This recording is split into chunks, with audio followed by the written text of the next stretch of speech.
Bonsoir à tous et bienvenue à cette nouvelle session d'actualité sur Maïcha Télévision. Le 3 mai 2013, l'Organisation des Nations Unies à travers l'UNESCO nous recommande de parler sans crainte et d'assurer la liberté d'expression dans les médias. C'est l'exhortation de cette 20e journée internationale de la liberté de presse. Ce sera la grande actualité dans ce bulletin. Bienvenue à tous.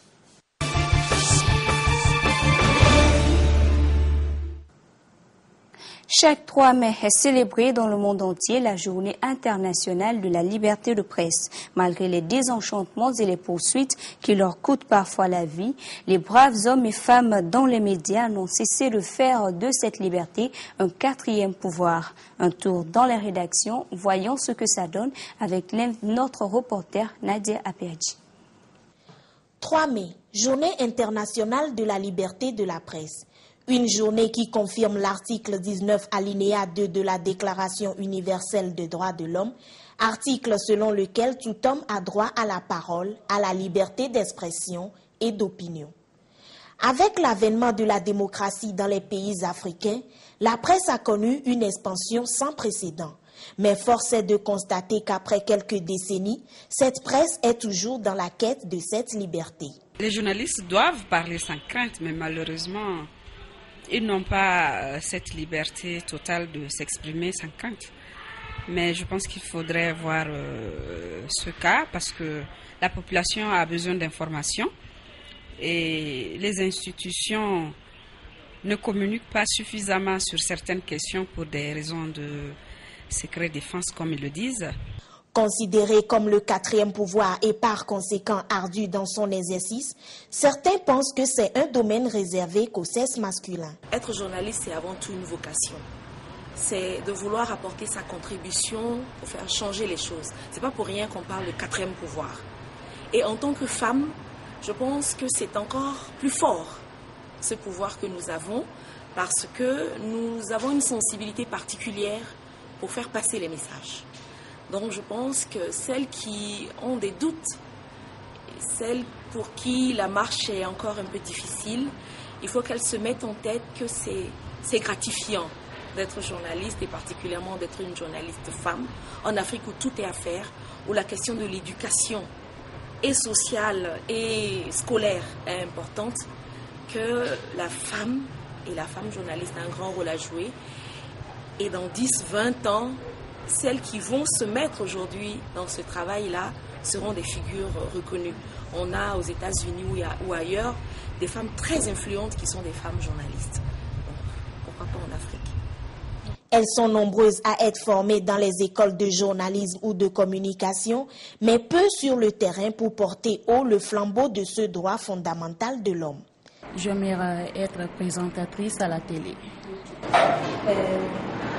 Pourquoi avez-vous choisi le métier de journaliste? Bon, j'ai choisi le journalisme, voilà. Depuis toute petite, j'aime parler. Bon, quand je regardais la télé, il y a une journaliste aussi qui m'a inspirée, du nom de Aoui Touré. Oui, c'est Aoui Touré qui m'a inspirée. Et puis, quand je suis avec mes amis, tout le monde dit que je parle beaucoup, je parle trop, donc c'est pour ça que j'ai choisi le métier de journalisme. Je veux être animatrice à la radio. Pourquoi? C'est ce que j'ai toujours rêvé. Pour moi, quand tu passes à la télé une fois, c'est fini, les gens ils vont te connaître et tout. Par contre, à la radio, ils vont entendre ta voix, ils seront curieux de te voir. Quelles sont les difficultés que vous imaginez que vous allez rencontrer dans le métier de journaliste? Actuellement, on voit déjà les difficultés que les journalistes y traversent. Les journalistes, ils ne sont pas du tout considérés. C'est des gens, voilà, on ne peut pas faire le métier à cause de l'argent. On ne peut pas aimer l'argent et aimer le journalisme en même temps. C'est un métier qui ne paye pas. On le fait juste par passion et par amour. Aujourd'hui, le monde entier rend hommage à ces héros qui ont laissé leur vie pour avoir choisi d'être la voix des sans-voix à travers le monde. En prélude à la journée de la liberté de la presse, le Gabon a prévu une conférence avec les leaders des associations et organes de presse. Objectif, attirer l'attention de la société civile et de la communauté internationale sur les tortures, atteintes ou même exactions des journalistes pour leurs dits ou écrits. Parler sans crainte, assurer la liberté d'expression dans tous les médias, Tel est le thème retenu cette année par la communauté internationale, à l'occasion de la célébration de la Journée mondiale de la presse. Au Gabon comme partout, nombreuses sont les activités qui vont ponctuer cette célébration. L'occasion sera donnée aux associations et autres grands ensembles de l'univers de la presse de valider un manifeste propre à leur profession. Manif qui sera remis acquis de droit. Objectif, attirer l'attention de l'opinion nationale et internationale sur les atteintes portées à la liberté de la presse dans le monde, mais surtout faire la lumière sur les censures, assassinats et autres formes de violence faites à ces hommes et femmes dont la vocation est d'informer, éduquer et distraire. Une tâche souvent difficile dans nos jeunes démocraties dont les pas ne suffisent pas encore à rassurer l'homme de presse. Car quand il n'est pas question de restrictions, on parle alors de liberté d'expression muselée et d'intimidation. Dur d'être journaliste sous les tropiques. Mieux, difficile d'exceller librement et en toute indépendance, malgré les engagements que certains de nos jeunes États africains ont pris vis-à-vis des instances compétentes au niveau mondial. C'est une chose que ces mêmes structures puissent avoir une longue vie. Et c'est cette longue vie qui nous intéresse. Car chaque fois qu'un journal disparaît, c'est un petit peu quelque part, un petit coin de lumière qui s'en va.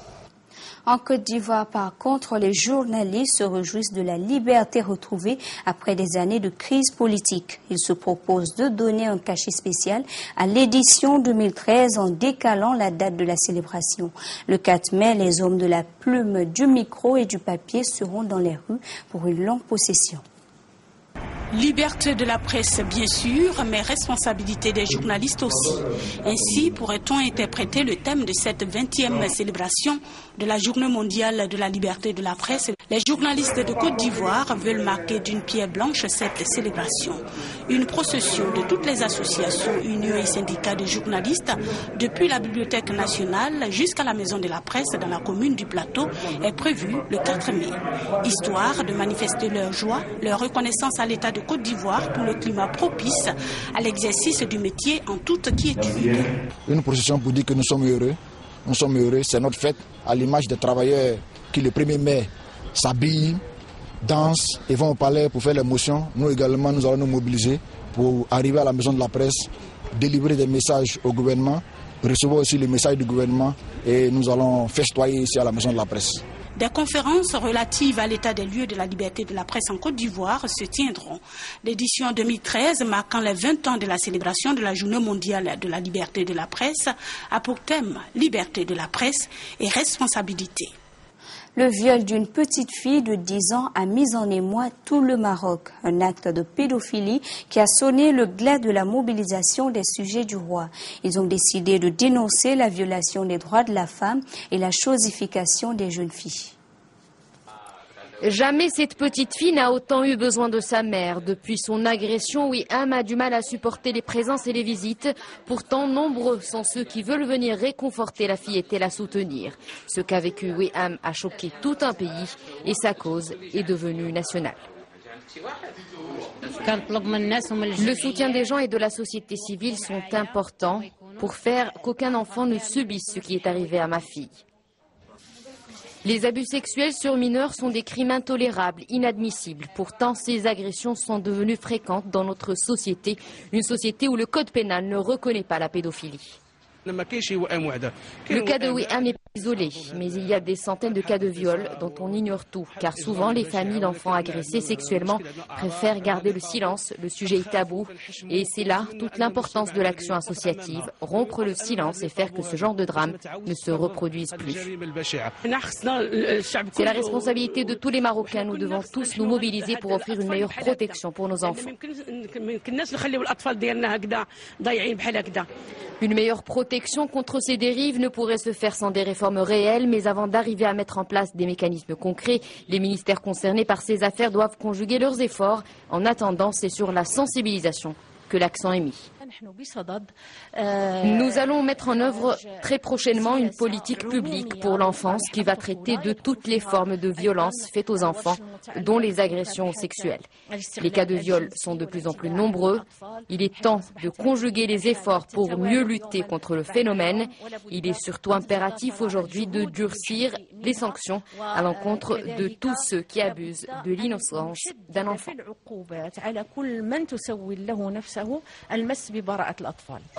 En quelques heures, l'affaire de Wiham a fait le tour des réseaux sociaux. C'est d'ailleurs grâce à Internet et à la chaîne de sympathie qui s'est créée autour que la fillette de 10 ans, quasiment condamnée, a pu s'en sortir.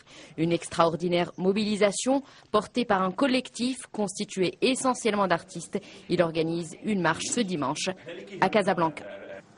Le Sénégal, à l'instar de tous les États de l'Afrique de l'Ouest, fait face à un déficit énergétique difficilement géré. Malheureusement, à cette préoccupation s'ajoute le vol des câbles qui engendre par endroits la rupture de la fourniture du courant électrique. La Sénélec, aidée des officiers de police, a mis la main sur 5 des câbles volés. Voyez le récit. C'est mardi, vers 16h, que ce réseau a été démantelé, après une plainte portée contre X par les autorités de la Sonatel pour vol de câbles en cuivre. 2 Sénégalais ont été arrêtés. Ils s'apprêtaient à vendre des câbles en cuivre découpés des réseaux de la Sonatel et de la Sénélec. Nous avons mis en place un dispositif de surveillance de certaines zones ciblées. Ceci nous a permis d'appréhender 2 individus et de découvrir une quantité très importante de cuivre appartenant à la Sonatel, mais aussi à la Sénélec. Selon la section de recherche de la gendarmerie, un entrepôt situé au kilomètre 9 boulevard du Centenaire de la commune de Dakar, à la zone Sotiba, servait de cachette aux trafiquants. Une importante quantité de câbles y a été retrouvée. Quand on est passé ici ce matin, nous avons été trouvés par un coupeur de câbles qui est arrivé avec environ 164 kilos de câbles qui sont là devant nous et en train de vouloir le vendre au receleur. Heureusement, ils nous ont trouvés sur place en compagnie de la brigade de recherche. Et derrière nous, ce que vous voyez là, on l'a pesé, on est à peu près à 1 tonne 800. Donc au global, on est à peu près à 2 tonnes. Et nous n'avons pas encore fini de peser. Félicitons la gendarmerie qui a réussi ce joli coup, qui a été très perspicace, parce que ce câble était en train d'être transporté dans des conteneurs. Et imaginez qu'une fois que le conteneur est fermé, on n'aurait plus accès à ces câbles. Les autorités des entreprises victimes en appellent à la vigilance de tous. Ceci donc pour attirer l'attention franchement des populations, pour les informer que quand on voit un individu, quelqu'un de louche, en train de couper un câble ou bien en train de monter sur nos poteaux, de venir vraiment s'informer ou bien au moins de noter son numéro de véhicule ou bien, si on connaît un numéro de Sonatel, nous alerter. Les investigations se poursuivent en vue d'identifier toute personne impliquée. Par ailleurs, l'enquête révèle que depuis le 1er février jusqu'au 5 avril de l'année en cours, ces malfaiteurs ont réussi à exporter 5 conteneurs, soit près de 105 tonnes de cuivre en Europe. Au lendemain du coup d'État déjoué à N'Djamena, c'est plutôt la calmie totale dans la capitale. La vie suit son cours et les populations vaquent librement à leurs occupations. C'est le calme à N'Djamena. Dans les rues, pas d'agitation, pas de chars ni force de l'ordre. Rien qui peut laisser penser qu'un coup d'État vient d'être déjoué dans la capitale tchadienne. Cette tentative de coup d'État, le gouvernement s'y attendait. Les forces de sécurité étaient sur le qui-vive, d'autant que la rébellion UFR avait averti en mars qu'elle reprendrait les hostilités en raison de l'engagement du Tchad au Mali. Elle surveille aussi les mercenaires libyens. À N'Djamena, plusieurs personnes, militaires et civiles, ont été arrêtées. Parmi elles, Saleh Maki, un député d'opposition. Idriss Déby n'en est pas à son premier coup d'État. Lui-même a pris le pouvoir par un coup de force en 90. Et en 2008 et 2009, le président tchadien a dû faire face à de nombreuses rébellions. La France a aussitôt appelé le gouvernement de N'Djamena à poursuivre le dialogue avec l'opposition. La crise sociopolitique qui secoue la Somalie depuis des décennies a généré une crise alimentaire. 258 000 Somaliens ont péri du fait de la famine ces 2 dernières années. Aujourd'hui encore, la menace reste persistante, surtout dans les camps réfugiés. Si vous avez un cœur sensible, abstenez-vous de suivre ce reportage. Dans ce camp de Mogadiscio, tous sont des rescapés. 1 million de personnes sont déplacées dans leur propre pays. Beaucoup ont fui la famine. En 18 mois, entre l'automne 2010 et le printemps 2012, 258 000 Somaliens sont morts de faim. Et en mai 2013, aujourd'hui, la situation reste plus que précaire. Nous souffrons parce qu'il n'y a pas de nourriture, de médicaments, pas d'eau potable. Alors on lance un appel aux agences humanitaires pour qu'elles parviennent à nous aider à temps. Une année a passé depuis la dernière distribution de nourriture. Faiblesse de l'aide humanitaire, 3 sécheresses successives, mort du bétail. Les explications de la famine tiennent en quelques lignes dans un rapport commandé par l'ONU. Des causes récurrentes pour ce pays déjà durement touché par l'insécurité alimentaire lors des précédentes décennies. Cette fois, 133 000 enfants de moins de 5 ans sont décédés.